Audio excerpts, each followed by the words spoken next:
Hi friends, അസ്സലാമു അലൈക്കും. Welcome back to my channel. അപ്പോൾ ഇന്ന് ഉണ്ടാക്കാൻ പോകുന്നത് എന്താണെന്ന് നിങ്ങൾക്കിത് കണ്ടപ്പോൾ തന്നെ മനസ്സിലായി കാണും. പഴം വെച്ചിട്ടൊരു ജാമാണ് ഉണ്ടാക്കാൻ പോകുന്നത്. അപ്പോൾ അതിനുവേണ്ടി ഞാനിവിടെ ഒരു 18 പഴം എടുത്തിട്ടുണ്ട്. ഇത് ഞാലിപ്പൂവൻ പഴമാണ് കേട്ടോ. നിങ്ങളെ കയ്യിൽ പാളയംകുടം പഴമാണെങ്കിൽ ഒന്നുകൂടെ നല്ലതാണ്. ഇനി നമുക്ക് കുക്കറിലോട്ട് ഒരു 5 കപ്പ് വെള്ളം ഒഴിച്ചു കൊടുക്കുക. എന്നിട്ട് ഇതൊരു 2 വിസിൽ വരെ ഒന്ന് വേവിച്ചെടുക്കുക. ഞാനിത് പല വീഡിയോസിലും കണ്ടിട്ടുണ്ട്, പാളയംകുടം പഴയിട്ട് ചെയ്താൽ അത് നന്നാവുള്ളൂ. പക്ഷേ അങ്ങനെയൊന്നുമില്ല, 2 ചെയ്താലും പ്രശ്നമൊന്നുമില്ല. ഇത് കുറച്ച് കളർ കുറയുന്നു മാത്രമേ ഉള്ളൂ. ഇപ്പോൾ 2 വിസിലടിച്ച് കഴിഞ്ഞ് നമുക്കിതൊന്ന് അരിച്ചെടുക്കുക. ഇത് നന്നായിട്ട് പ്രസ് ചെയ്ത് അരിച്ചെടുക്കണം. ഞാനിത് ആദ്യം കുറച്ച് വലിയ ഹോളുള്ളതിൽ കൂടെ അരിച്ചെടുത്തിട്ട് പിന്നെ ഞാൻ നൈസായിട്ടുള്ള ഹോളിൽ കൂടെ അരിച്ചെടുത്താണ് കേട്ടോ. ഇനി നമുക്കിത് ഗ്യാസ് ഓൺ ചെയ്യാം. എന്നിട്ട് അതിലോട്ട് നമുക്ക് 2.5 കപ്പ് പഞ്ചസാര ചേർത്ത് കൊടുക്കാം.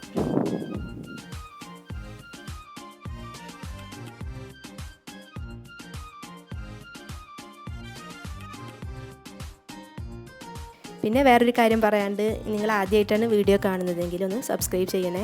അതുപോലെ തന്നെ തൊട്ടടുത്ത് കാണുന്ന ആ ബെല്ലൈക്കൺ കൂടെ ഒന്ന് പ്രസ് ചെയ്യുക. അതിൽ ഓൾ എന്നൊരു ഓപ്ഷൻ ഉണ്ട്, അതുകൂടി പ്രസ് ചെയ്ത് കഴിഞ്ഞാൽ ഞാനിടുന്ന വീഡിയോസിൻ്റെ നോട്ടിഫിക്കേഷൻ നിങ്ങൾക്ക് കിട്ടും.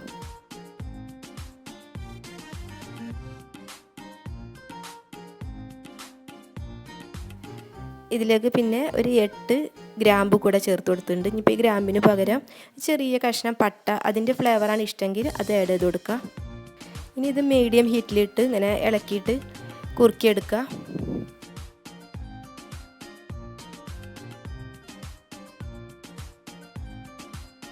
ഇപ്പോൾ ഇതാ ഏകദേശം ഇത് വറ്റി തുടങ്ങിയിരിക്കണം, മീതെ ബബിൾസൊക്കെ വന്ന് തുടങ്ങി. ഇനി ഒരു ഇത്തിരി കൂടിയും കഴിഞ്ഞാൽ നമുക്കിത് ഓഫ് ചെയ്യാം. കുറച്ച് ലൂസായിട്ടുള്ള രീതിയിൽ തന്നെ ഇത് ഓഫ് ചെയ്യണം. അപ്പോഴാണ് ആ കറക്റ്റ് പരുവാവുള്ളൂ. അല്ലെങ്കിൽ അത് ഭയങ്കര ടൈറ്റായിട്ടുള്ള പോലെ ആവും, ജാമിൻ്റെ പരുവത്തിൽ നിന്ന് വിട്ടുപോകും.